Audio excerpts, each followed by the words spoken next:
தொடர்ச்சியாக அதிமுகவினுடைய கொள்கை பரப்பு செயலாளர் திரு வைகை செல்வன் நிகரார், அவரோடு பேசலாம். சார் வணக்கம். வணக்கம். தீர்மானம் தோல்வி அடையும் அப்படின்னு தெரிந்தும் அதிமுக இந்த ஒரு விஷயத்தை முன்னெடுத்திருக்கிறாங்க. இதை எப்படி பார்க்கலாம் அப்படின்னு மூத்த பத்திரிகையாளர் சொல்லக்கூடிய கருத்துக்கள், இதை திசை திருப்பக்கூடிய ஒரு முயற்சி, உட்கட்சி பூசல்களை திசை திருப்பக்கூடிய ஒரு முயற்சியா அதிமுக இதை செஞ்சிருக்கு அப்படின்னு சொல்றாங்க. நீங்க எப்படி பாக்குறீங்க? இல்ல, அதாவது சட்டப்பேரவை தலைவர் நடுநிலை வேண்டும், அதுதான் அந்த அவைக்கும் நல்லது, சட்டப்பேரவனுடைய பதவிக்கும் ஒரு மாண்பை காப்பாற்றக்கூடிய ஒரு அழகு.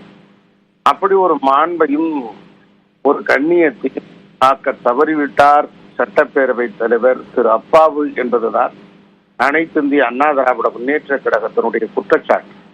எந்த வகையிலெல்லாம் அவர் மாண்பை தவறிவிட்டார் என்று சொன்னால், சபையினுடைய உறுப்பினர்கள், எதிர்கட்சியினுடைய சட்டமன்ற உறுப்பினர்களாகிய அண்ணா திராவிட முன்னேற்ற கழகம் பிரதான எதிர்கட்சி, நாட்டு மக்களுடைய தங்கள் தொகுதி பிரச்சனைகளை, பொதுவான பிரச்சனைகளை எழுப்புவதற்குரிய சட்டப்பேரவையில் அதற்குரிய போதிய அவகாசமும் நேரமும் வழங்கி உரிய கேள்விகளுக்கு சம்பந்தப்பட்ட அமைச்சர்கள் பதிலை பெற வேண்டும் என்பதில் அக்கறையோடும், அதே சமயத்திலே மக்களிடத்திலே கொண்டு செல்ல வேண்டும் என்பதற்காகவும் பாடுபடுகிறவர்கள் எதிர்கட்சியினுடைய சட்டமன்ற உறுப்பினர்கள். ஆனால் கேள்வி கேட்பதற்கு அனுமதிப்பதில்லை. அப்படியே கேள்வியை எழுப்பினால் கூட இவரே, அதாவது சட்டப்பேரவை தலைவரே அதற்கு முழுமையாக பதில் சொல்லிவிடுகிறார்.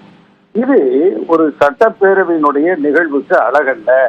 ஒரு சட்டப்பேரவையினுடைய மாண்பு குலைக்கின்ற செயலாக அவரே இப்படி நடந்து கொள்வது, நடுநிலை தவறி இருப்பது தவறு என்கிற கருத்தை தான் அண்ணா திராவிட முன்னேற்ற கழகம் வலியுறுத்தி, அதோடு மாத்திரமல்லாமல் சட்டமன்றத்திலேயே ஆளுங்கட்சி உறுப்பினர்கள், அதாவது அமைச்சர்கள், முதலமைச்சர், துணை முதலமைச்சர் மற்றும் இருக்கக்கூடிய சட்டப்பேரவை உறுப்பினர்கள் பேசினால் அவர்களை தொலைக்காட்சியிலே காட்டுகிறார்கள். ஆனால் எதிர்கட்சி தலைவர் பேசுவதை கூட இருட்டடிப்பு செய்துவிட்டு அதை காட்டுவதில்லை. இது தவறான ஒரு அணுகுமுறை. ஒரு நடுநிலை பண்போடு நடந்து கொள்ள வேண்டிய சட்டப்பேரவை தலைவர் அந்த நடுநிலையை தவறிவிட்டார்.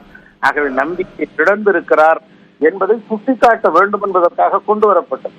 இது மெஜாரிட்டியாக இருக்கிறது திமுக, அதில் எந்த மாற்று கருத்தும் இல்லை.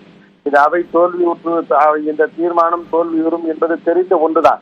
இருந்த போதிலும் கூட இதை சுட்டிக்காட்ட வேண்டும், இது எல்லாரும் மத்தியிலும் கொண்டு செல்லப்பட வேண்டும் என்பதற்காக அண்ணா திராவிட முன்னேற்ற கழகம் கொண்டு சென்றது.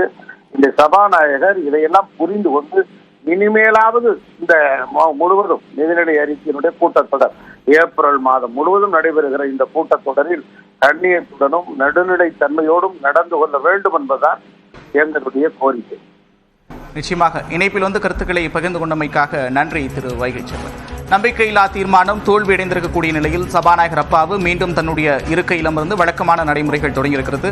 அடுத்தடுத்த செய்திகளை இடைவெளிக்கு பிறகு பார்க்கலாம்.